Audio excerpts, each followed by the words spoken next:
Welcome to English Every Day. Improve your English skills one day at a time. Whether you're just starting or looking to refine your fluency, we're here to guide you with practical tips, engaging conversations, and fun lessons. Let's make English a part of your everyday life. Ready to learn? Let's get started.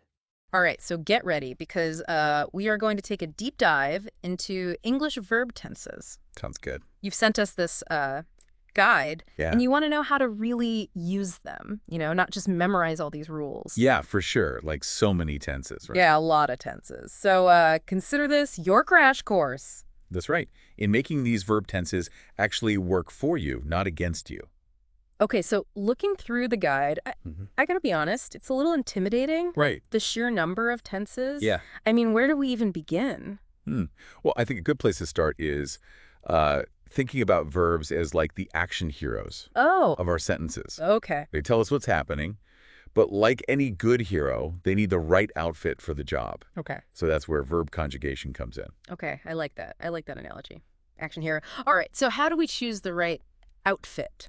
Well, we look at three key things: the subject, the tense, and the mood. Oh, wow. So the subject tells us who is performing the action. The tense tells us when the action happens. And the mood sets the overall, vibe of the sentence.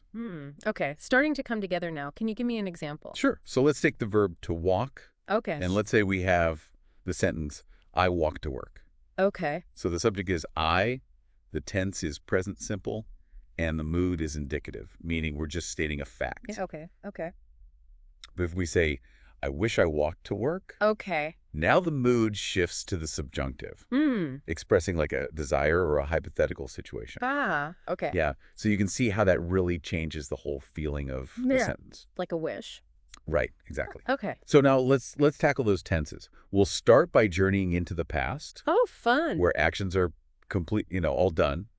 And then we'll step into the present, where actions are happening right now or have a lasting impact on us. Okay, love it. Time machine fired up. Right. Heading to the past. So what should we keep in mind about these past tenses?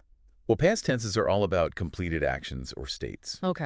They're the snapshots in our photo album of memories. Right. And I imagine there are different types of past tenses for different situations. Right. Exactly. Yes. We have the simple past, for straightforward actions. The past continuous for actions in progress. And then the perfect tenses, which is for actions that happened before another past event. Oh, okay. Yeah. Brain's ready. Hit me with some example. Okay. So imagine like you're telling a story about a day at the beach. Okay. You might say, I walked along the shore feeling the sand between my toes. Okay. That's simple past, It's painting a clear picture of a completed action. Love it. I feel it. Yeah. Okay, so that's the simple past. What about this past continuous? All right, so let's say like a rogue wave came in Oh, no. while you were enjoying the beach. You could say, I was building a sandcastle when the wave crashed over it. So the past continuous shows that, the sandcastle building was in progress, like when that wave interrupted it. Okay, so it was happening and then something else happened. Right, yeah. Yeah. Okay, poor sandcastle. But I see how that works. Okay, so what about these perfect tenses? Yeah. They sound a little more complex. They might seem tricky at first, but they're all about showing the order of events in the past, right? Okay. So for example, let's say you missed your train. You might say, when I arrived at the station, the train had already left. Okay. So that's past perfect simple. It tells us that the train leaving happened before you arrived at the station. Yeah. Before. Right. Okay. So if I wanted to emphasize how long something was happening before another past event, would I use the past perfect continuous? You got it. Okay. Yes. Imagine this. I had been waiting for an hour when the train finally arrived. Oh, okay. Yeah. You see. So the past perfect continuous highlights the duration of that wait, making the arrival of the train even more satisfying. Oh, I can relate to that, being stuck in traffic. Exactly. And speaking of things that happened in the past, let's talk about used to. Okay. It's like a time machine Yeah. for habits or states that are no longer true. Okay, used to. I feel like I've heard that. Isn't that for things we did regularly in the past but don't do anymore? Precisely. Okay. Yeah. So for instance, when I was a kid, I used to spend hours reading comic books. Okay. It captures those childhood, habits and passions Yeah. that have maybe faded over time. I used to build elaborate Lego creations, and now I just trip over them in the dark. That's hilarious. Yeah. So we've journeyed through simple, past, continuous, perfect tenses, and even used to. Yeah. How are you feeling about our past tense skills? Feeling pretty good. It's amazing how these different tenses can really paint such vivid pictures of the past. Yes. But now I'm kind of curious about present tenses. What are some of the key things to keep in mind about those? Okay. Well, present tenses, they're all about capturing the now. You know, Okay. actions happening like in this very moment, Yeah. or truths that are always present. So it's like we're hitting pause, taking a closer look at like what's unfolding in front of us. Exactly. What about those actions that started in the past but are still relevant, like today? You're talking about the present perfect tense. Okay. Think of it as a bridge between the past and the present. Hmm. You know, how we express those experiences or actions that have a lasting impact on, who we are today. So it's not just about what happened, it's how those past events still shape us now. Exactly. Yeah. Can you give me like an example? Sure. So imagine you've always dreamed of visiting Paris. Okay. You might say, I have always wanted to see the Eiffel Tower. Okay. That longing started in the past, but it continues to influence your desires in the present. Ooh, that's a good one.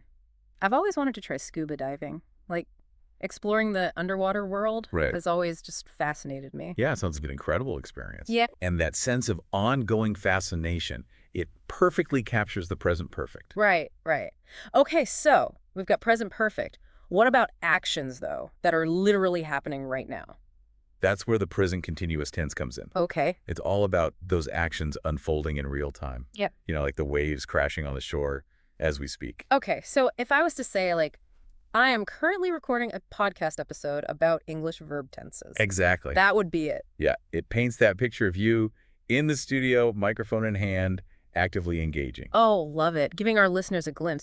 Okay, so what about, like, universal truths or habitual actions, Where do they fit into this present tense landscape? That's the realm of the present simple. Okay. Yeah, it's the foundation of our present tense vocabulary. Okay. It's used for those actions that happen regularly or are always true. So it's the go-to for just stating facts, like the sun rises in the east and sets in the west. Exactly. And because it's used for habitual actions, it's also perfect for describing our daily routines or, those quirks that make us who we are. So if someone said, like, I drink coffee every morning, Yes. present simple. That's it. Okay, got it. Highlighting that daily caffeine ritual. Now, what if we wanted to say that, but with a little bit more emphasis on how long they've been doing that? Oh, we could use the present perfect continuous Okay. to really emphasize the duration of that, coffee love affair. Okay. So, for example, I've been drinking coffee every morning for years. I like that. We're not just saying the fact, we're kind of highlighting the tradition behind it. Exactly. Yeah, so you can see how, by mastering these present tenses, we can paint these richer and more detailed pictures of our lives and the world around us. Yeah. But we can't forget those irregular verbs. Oh, right, those rebels of the grammar world. Yeah, I'm still intimidated by those guys. The key is to approach them with a sense of curiosity rather than fear.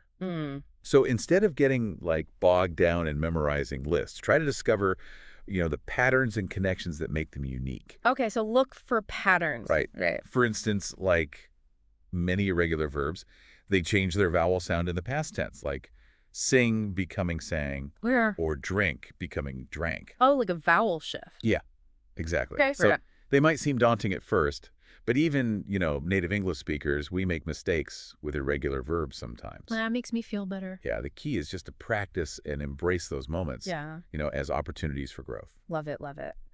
So we've covered the present tenses. Yes. Even revisited those interesting irregular verbs. What other grammatical adventures await us? Right. So now let's journey into the future. Okay, so we are back and ready to keep exploring these English verb tenses. Yeah, it's been quite a journey. It has been. Right. We've delved into the past. Yeah. We've immersed ourselves in the present. We even had a brush with those irregular verbs. We did.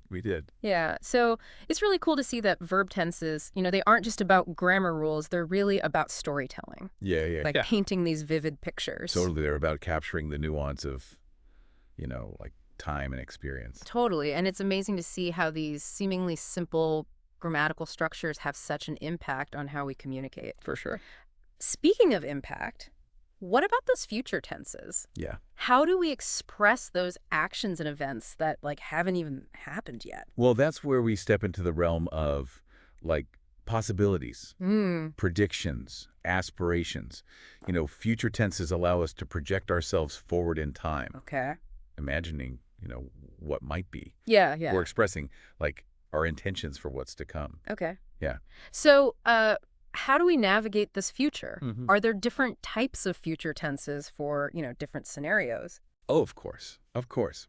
So we have the simple future for those straightforward predictions or plans.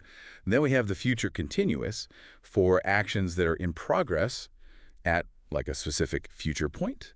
And then there's the future perfect for actions that will be completed by a certain time in the future. All right, so brain is ready. Hit me with your best future predictions. Okay, so imagine you're making, weekend plans. Okay. You might say, I will go hiking on Saturday. Okay. Simple future, just Yeah. expressing a very clear intention for a future action. Simple and direct. I like it.